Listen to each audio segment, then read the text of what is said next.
Thanks very much for the organizing committee for having me here. Hot topic in ROP and pediatric retina is the use of anti-VEGF therapy. No relevant disclosures and acknowledging our collaborators.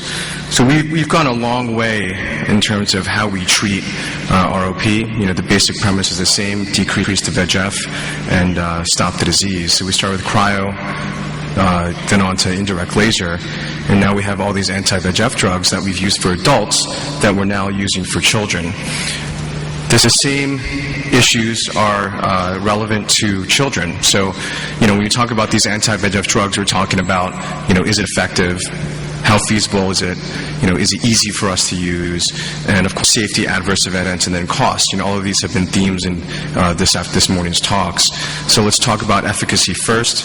We know that laser works. Peripheral ablation of the retina absolutely works. Okay, in an experienced provider, we can stop the disease with cryotherapy, and you know, more recently, laser is very, very effective. How is it regarding visual acuity? We know that when you treat it at type 1 threshold, visual acuity results are quite good at 6 years. But it's not the whole story. We still have fail rates with early laser treatment, and those fail rates most commonly happen in patients with zone 1 disease or aggressive posterior ROP. Okay, so what we know from the ET-ROP, so the early treatment ROP trial, is that there's about a 30% fail rate in these posterior children. So we have anti-VEGF therapy. Okay, Macogen's been used in 2006. Avastin more commonly, and now Lucentis. Mixed results, different dosing. Okay, this is a significant boom in the literature since 2006 regarding this disease. We now have wonderful fluorescein angiograms showing regression of disease, and you can see that this is about 12 weeks out after injection of ranibizumab, of Lucentis. Okay, you get decreased neovascularization and regression. The BEAT-ROP study by Helen Mintz-Hintner was the first prospective trial that really showed us that this was very effective using bevacizumab, and what she showed really was that it's much better in zone 1 cases. So zone 1 stage 3 with plus. Okay, really not much of a difference in zone 2, and really the issues were recurrence. Okay, you had much longer time between treatment and recurrence in the bevacizumab group, but we know that it's very effective. Okay, so efficacy, we know that anti-VEGF therapy for ROP works. It stops the disease. Okay, but that's not the whole story. Feasibility and time. Okay, how easy is it for the physician? How easy is it for the baby? How much time does it take us to do? How much training does it take us to give an injection versus doing laser? So for those of you who have done ROP laser, we know that this is not easy. Okay, we have an indirect headset. We're trying to ablate the peripheral retina here. Okay, we have to ablate all of it. Okay, this takes a long time. Our neck hurts. It's terrible. Okay, and also, you know, really with the child, it's very stressful for the child if they're not intubated, and most of us advocate not to intubate the child, and there can be issues with that. What about anti-VEGF therapy? You can do it at the bedside. You don't need to sedate the child significantly. It doesn't cause much pain, and we've published on this. It takes a very quick amount of time. So in the amount of time that I'm talking to you right now, the injection is done and the baby has been treated. Whereas a laser, we would have been here for about an hour. Okay, so feasibility, time, for me, for you, for the baby, the injection works very well and it's quick. Okay, what about implications for the developing world? It's much easier, requires less training. Okay, so it's very, very easy to do for the person who's managing ROP but doesn't know how to do indirect laser. Okay, but that's not a reason to do it. But the reality is that it is easier and it does take a short amount of time. This is the hot topic. This is the big issue: safety. Okay, like everything else, safety, adverse events, potential systemic adverse events for laser. There aren't any, except for maybe anesthesia. Okay, or the stress in the child. We know that there are very well documented ocular adverse events. Visual field issues were once thought to be a problem. Okay, we don't really think so as much anymore. We know that the field is not as constricted as we thought it would be. What about anti-VEGF therapy and adverse events? We don't know yet. Okay, this is the black box. It's still a bit of a mystery. Okay, we know that certain local adverse events can happen. ROP crunch, this progression of the proliferation, retinal detachment. We also know there's late recurrence, and there's bad late recurrence.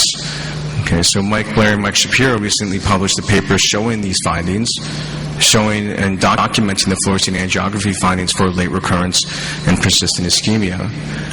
Most recently, the group that I work with in Mexico published our 5-year follow-up results, showing that systemically these children were doing okay, were seen fine, and so forth. So, also you have to keep in mind this is a different patient population. These are heavier babies, okay, a little bit older maybe, okay, but long-term, 5 years, they were developing normally.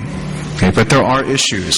And what are the issues? So this is the same patient that I showed you earlier, 12 weeks after ranibizumab. What about 11 months after ranibizumab? You see here this persistent avascular retina in the periphery. Now, this could be normal, or is this because of delayed vascularization from the intravitreal Lucentis? What about recurrence? So here's a patient of Dr. Tom Lee, colleagues of mine in CHLA. This was a zone 1 child that he injected with anti-VEGF therapy. Okay. Many weeks later, you can see here the proliferation, recurrence of plus disease. Okay, and they've documented that they think that plus disease occurs first in recurrence. Here's a higher mag view of that proliferation, the avascular retina. So it looks very, very angry. What if you do a fluorescein angiogram, which is more and more common these days in these children? This retina looks very, very sick. Okay, lots of ischemia. Okay, lots of capillary dropout, lots of abnormal vessels, significant neovascularization. Here's a higher mag view essentially. You can see these abnormal vessels here, persistent capillary dropout. Okay, this is not a healthy eye. Okay, this eye was lasered and eventually regressed, but needed subsequent laser treatment. So follow-up schedules was very important. When you inject these children, we have to be very careful. So this is a developing world issue. If you inject a child, you're responsible for following them and for the possible complications that can occur. Okay, I follow my children weekly. I follow this protocol until they're fully vascularized. I also will do a repeat fluorescein angiogram if I think I need to, if I cannot see the peripheral pathology well, or I think they're still avascular. So safety adverse events, we don't know all the long-term complications that can occur with intravitreal anti-VEGF therapy. What about cost? So this is another thing that some of the other speakers have brought up regarding injections. So in the United States, this is what it costs to do a laser. Okay, on the left here, we have something called a global period, okay, which means that we don't charge anything for that postoperative follow-up. And this is what it costs to do injection. And then the possible subsequent exams and the fluorescein angiography afterwards. So when I summed it all up, it actually costs more to do an injection than to do a laser at 1 year. So even though the injection cost initially may be less, the long-term follow-up and what you need to do post-injection may cost more in the long run, which I thought was kind of interesting. Okay, but that's not the whole story, clearly. So regarding treatment options for ROP, if you look at laser versus anti-VEGF therapy, efficacy, zone 1 disease, VEGF treatment actually works very well. Okay, we still need more numbers. We still need a better prospective trial. Okay, easier anti-VEGF treatment takes less time. Okay, but we still know more about the safety and adverse events for laser, and the cost is still to be determined. Now, when do I use it? So I will consider using it. So this is very important to understand. I don't always use it for these cases, but I think about it.